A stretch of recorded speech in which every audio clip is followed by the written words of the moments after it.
ಬೆಂಗಳೂರಿನ ಪ್ರತಿಷ್ಠಿತ ಕಾಲೇಜ್ಗಳಲ್ಲಿ ಒಂದಾದ ಆಚಾರ್ಯ ಕಾಲೇಜಲ್ಲಿ ಆಕೆ ಓದೋಕೆ ಅಂತ ಬಂದಿದ್ಲು. ಆಕೆಗೆ ಕಾಲೇಜಲ್ಲಿ ಒಬ್ಬ ಪರಿಚಯ ಆಗಿದ್ದ. ಈ ಪರಿಚಯ ಪ್ರೀತಿಗೆ ತಿರುಗಿತ್ತು. ಇಬ್ಬರು ಪ್ರೀತಿಯಲ್ಲಿ ತೇಲಾಡ್ತಾ ಇದ್ರು. ಆದರೆ ಅದೇನಾಯ್ತೋ ಏನೋ ಗೊತ್ತಿಲ್ಲ, ಭಾನುವಾರ ಆಕೆಯನ್ನ ಸ್ನೇಹಿತೆಯ ರೂಮ್ಗೆ ಕರೆಸ್ಕೊಂಡಿದ್ದ ಕಿರಾತಕ ಆಕೆಯನ್ನ ಕೊಂದು ಹಾಕಿದ್ದಾನೆ. ಯಾಕೆ ಅಂತ ನೀವೇ ನೋಡಿ. ಶವಾಗಾರದ ಮುಂದೆ ಮೃತದೇಹಕ್ಕಾಗಿ ಎದುರು ನೋಡ್ತಿರೋ ಸಂಬಂಧಿಕರು, ಮಗಳ ಸಾವಿನ ವಿಚಾರ ತಿಳಿದು ಶವಾಗಾರದ ಎದುರು ಕೂತಿರೋ ಕುಟುಂಬಸ್ಥರು. ಈ ದೃಶ್ಯಗಳು ಕಂಡು ಬಂದಿದ್ದು ವಿಕ್ಟೋರಿಯಾ ಆಸ್ಪತ್ರೆಯ ಶವಾಗಾರದ ಬಳಿ. ಇದಕ್ಕೆ ಕಾರಣ ಯುವತಿಯೊಬ್ಬಳ ಕೊಲೆ. ನೂರಾರು ಕನಸು ಹೊತ್ತು ಬೆಂಗಳೂರಿಗೆ ಬಂದಿದ್ದ ಯುವತಿ. ಪ್ರತಿಷ್ಠಿತ ಕಾಲೇಜಿನಲ್ಲಿ ಓದುತ್ತಿದ್ದವಳಿಗೆ ಇತ್ತೊಂದು ಆಸೆ.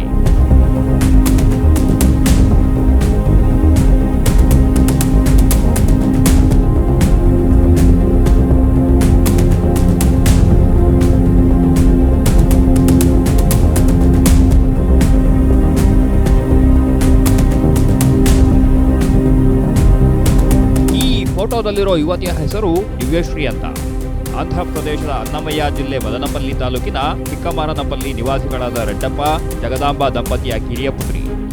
ಆಂಧ್ರ ಪ್ರದೇಶದಲ್ಲಿ ಪ್ರಾಥಮಿಕ ಪ್ರೌಢ ಶಿಕ್ಷಣ ಮುಗಿಸಿದ ದೇವಿಶ್ರೀ ನೂರಾರು ಕನಸು ಹೊತ್ತು ಬೆಂಗಳೂರಿಗೆ ಬಂದಿದ್ದು. ಬೆಂಗಳೂರಿನ ಪ್ರತಿಷ್ಠಿತ ಕಾಲೇಜುಗಳಲ್ಲಿ ಒಂದಾದ ಆಚಾರ್ಯ ಇನ್ಸ್ಟಿಟ್ಯೂಟ್ನಲ್ಲಿ BBM ಓದುತ್ತಿತ್ತು. ಚೆನ್ನಾಗಿ ಓದಿ ಉತ್ತಮ ಜೀವನ ಕಟ್ಟಿಕೊಳ್ಳಬೇಕು ಅನ್ನೋ ಆಸೆ ಹೊತ್ತಿತ್ತು.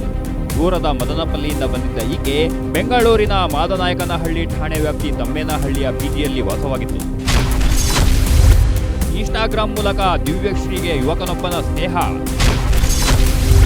ಬೆಂಗಳೂರಿನಲ್ಲಿ ಓದುತ್ತಿದ್ದ ಯುವತಿಗೆ ಶುರುವಾಗಿತ್ತು ಪ್ರೀತಿ.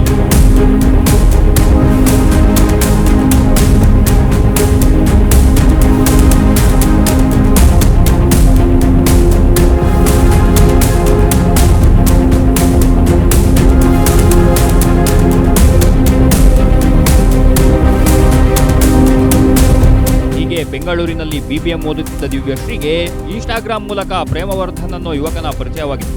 ಈ ಪರಿಚಯ ಗೆಳೆತನಕ್ಕೆ ತಿರುಗಿತ್ತು. ಬಳಿಕ ಈ ಗೆಳೆತನ ಪ್ರೀತಿಗೆ ತಿರುಗಿತ್ತು. ಇಬ್ಬರು ಒಬ್ಬರಿಗೊಬ್ಬರು ಗಾಢವಾಗಿ ಪ್ರೀತಿ ಮಾಡೋಕೆ ಶುರು ಮಾಡಿತ್ತು. ಇದೇ ಸಲುಗೆಯ ಮೇಲೆ ಪಾರ್ಕು, ಮಾಲು ಅಂತ ತಿರುಗಾಡ್ತಿತ್ತು. ಈ ಪ್ರೀತಿಯ ಕುರಿತು ಯುವತಿಯ ಮನೆಯವರಿಗೆ ಗೊತ್ತಿರಲಿಲ್ಲ. ಯುವಕನ ಮನೆಯವರಿಗೆ ಗೊತ್ತಿತ್ತೋ ಇಲ್ವೋ ಅನ್ನೋದು ಕೂಡ ಗೊತ್ತಾಗಿಲ್ಲ.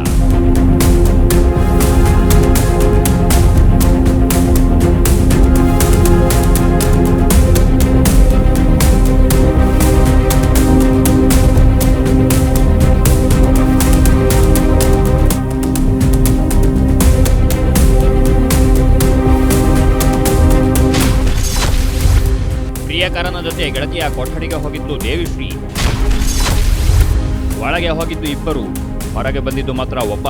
ನವೆಂಬರ್ 23, 2025 ಭಾನುವಾರ ಆಚಾರ್ಯ ಕಾಲೇಜಿನಲ್ಲಿ ಓದುತ್ತಿದ್ದ ದೇವಿಶ್ರೀ PGಯಲ್ಲಿದ್ದು. ಯುವತಿಯರ PGಯಲ್ಲಿ ಯುವಕರಿಗೆ ನೋ ಎಂಟ್ರಿ ಇರುತ್ತೆ.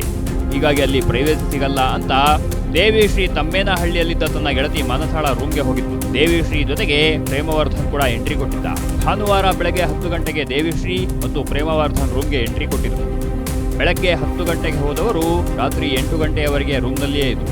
ಬೆಳಗ್ಗೆ 10 ಗಂಟೆಗೆ ಮಾನಸ ರೂಮ್ಗೆ ಇಬ್ಬರು ಹೋಗಿದ್ರು. ಆದರೆ ರಾತ್ರಿ 8:30 ವೇಳೆಗೆ ಪ್ರೇಮವರ್ಧನ್ ಮಾತ್ರ ರೂಮ್ನಿಂದ ಹೊರಗೆ ಬಂದಿದ್ದ. ಪದೇ ಪದೇ ಕರೆ ಮಾಡಿದರೂ ಕರೆ ಸ್ವೀಕರಿಸದ ದೇವಿಶ್ರೀ. ಮಾನಸ ರೂಮ್ ಬಳಿಗೆ ಓಡೋಡಿ ಬಂದಿದ್ದ ಸಹೋದರ.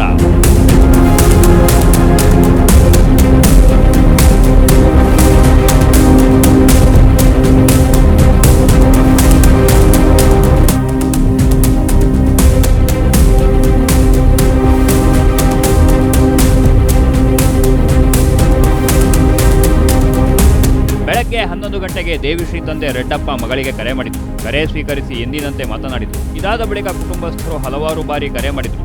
ಆದರೆ ಎಷ್ಟು ಬಾರಿ ಕರೆ ಮಾಡಿದರೂ ದೇವಿಶ್ರೀ ಕರೆಯನ್ನೇ ಸ್ವೀಕರಿಸಿರಲಿಲ್ಲ. ಇದರಿಂದ ಮನೆಯವರಿಗೆ ಗಾಬರಿ ಶುರುವಾಗಿತ್ತು. ತಕ್ಷಣ ಕುಟುಂಬಸ್ಥರು ಬೆಂಗಳೂರಿನಲ್ಲಿಯೇ ಇದ್ದ ದೇವಿಶ್ರೀ ಸಹೋದರನಿಗೆ ಮಾಹಿತಿ ನೀಡಿ ಪದೇ ಪದೇ ಕರೆ ಮಾಡಿದರೂ ದೇವಿಶ್ರೀ ಕರೆ ಸ್ವೀಕರಿಸುತ್ತಿಲ್ಲ ಅಂತ ಹೇಳಿದ್ರು. ತಕ್ಷಣ ಆಕೆಯ ಸಹೋದರ PG ಬಳಿಗೆ ಬಂದಿದ್ದ. ಆಕೆ PGಯಲ್ಲಿ ಇಲ್ಲ, ಸ್ನೇಹಿತೆ ಮಾನಸ ರೂಮ್ಗೆ ಹೋಗಿದ್ದಾಳೆ ಅನ್ನೋ ಮಾಹಿತಿ ಸಿಕ್ಕಿತು. ತಕ್ಷಣ ಆತ ಮಾನಸ ರೂಮ್ ಬಳಿಗೆ ಓಡೋಡಿ ಬಂದಿದ್ದ.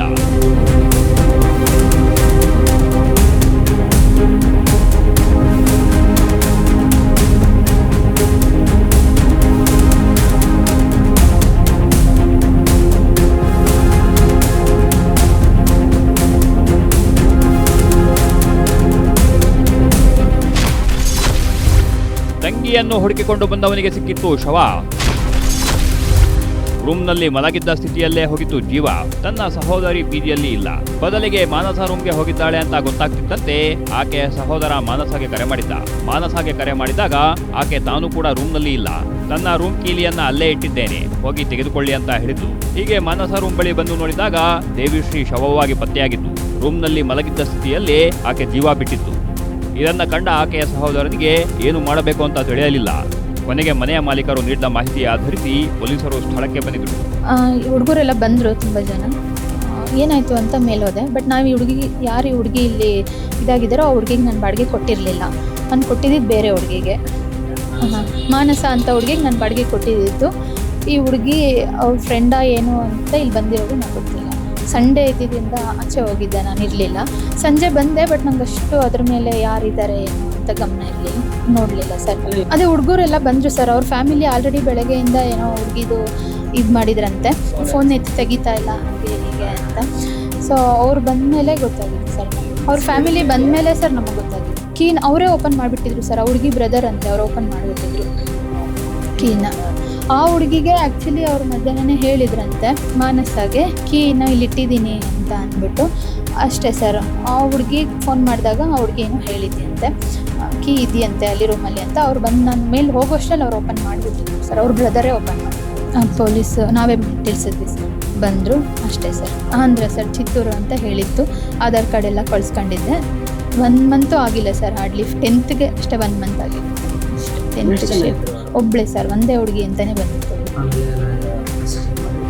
ಪೊಲೀಸರು ಎಲ್ಲ ಇದು ಮಾಡ್ಕೊಂಡು ಹೋದ್ರು ಸರ್. ಮಾಮೂಲಿ ಮಲಗಿರೋ ಥರನೇ ಇತ್ತು ಸರ್, ಅಷ್ಟೇ. ಅದು ಪೊಲೀಸ್ ಬಂದು ಅವರೆಲ್ಲ ಇದು ಮಾಡಿದ್ಮೇಲೆ ನಮಗೆ ಗೊತ್ತಾಗಿದೆ ಸರ್. ಬಿಕಾಸ್ ನಾವು ಮುಟ್ಬಾರ್ದಲ್ವಾ ಏನಾಗಿದೆ. ಸೊ ಹಾಗಾಗಿ ಏನು ಐಡಿಯಾ ಇಲ್ಲ ಸರ್.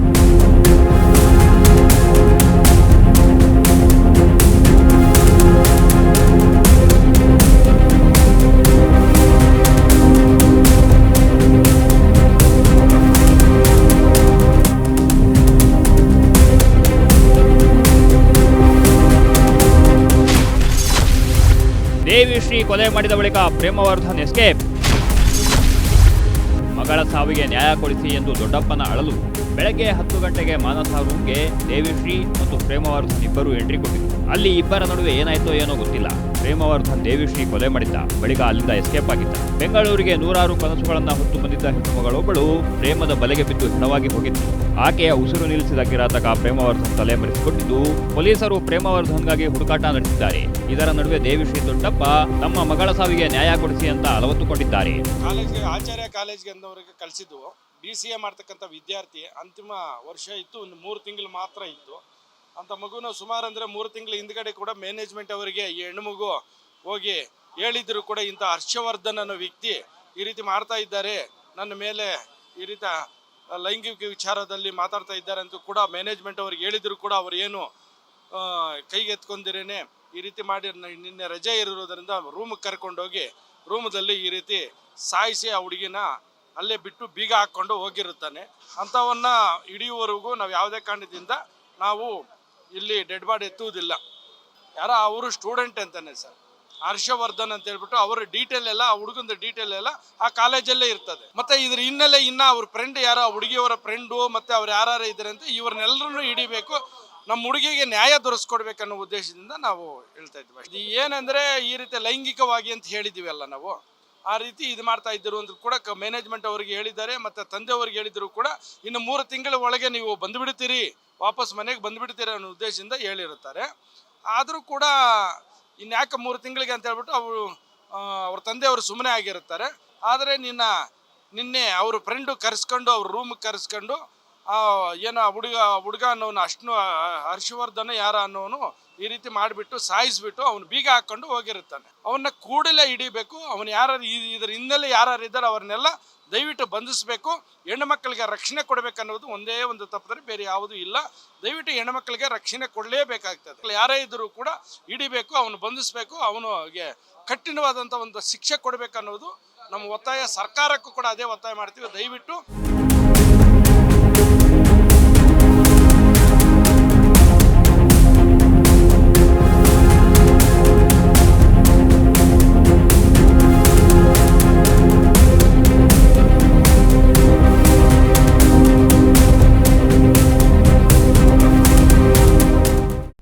ಮಾಯೆ ಹುಷಾರು ಕಣ್ಣೀರು ಮಾರೋ ಬಜಾರು ಅಂತಾರೆ. ಆಚಾರ್ಯ ಕಾಲೇಜಲ್ಲಿ ಓದುತ್ತಿದ್ದ ದೇವಿಶ್ರೀ ಜೀವನದಲ್ಲಿ ಇದು ಅಕ್ಷರಶಃ ನಿಜ ಆಗಿದೆ. ಕಾಲೇಜು ಓದೋ ಟೈಮ್ನಲ್ಲಿ ಪ್ರೀತಿ ಹುಟ್ಟೋದು ಸಹಜ. ಕೆಲವರು ಹೀಗೆ ಪ್ರೀತಿಸಿ ಜೀವನದ ಯಾನದಲ್ಲಿ ಸಂಸಾರ ಸಾಗರ ಮಾಡ್ತಾರೆ. ಕೆಲವರು ಟೈಮ್ ಪಾಸ್ ಪ್ರೀತಿ ಮಾಡಿ ಕಾಲೇಜು ಮುಗಿಯೋ ಟೈಮ್ಗೆ ಬ್ರೇಕಪ್ ಮಾಡಿಕೊಂಡು ಬೇರೆಯವರ ಜೊತೆ ಸಪ್ತಪದಿ ತುಳಿತಾರೆ. ಇನ್ನು ಕೆಲವರು ಪ್ರೀತಿ ಅನ್ನೋ ಜ್ವಾಲೆಯಲ್ಲಿ ಬೆಂದು ಹೋಗ್ತಾರೆ. ದೇವಿಶ್ರೀ ಕೂಡ ಅದೇ ರೀತಿ ಆಗಿದ್ದು ಬೇಸರದ ಸಂಗತಿ. ಇದಾಗಿತ್ತು ಈ ಹೊತ್ತಿನ ವಿಶೇಷ. ನೋಡ್ತಾ ಇರಿ, ಇದು ಗ್ಯಾರಂಟಿ ನ್ಯೂಸ್. ಸುದ್ದಿ ಖಚಿತ, ನ್ಯಾಯ ನಿಶ್ಚಿತ.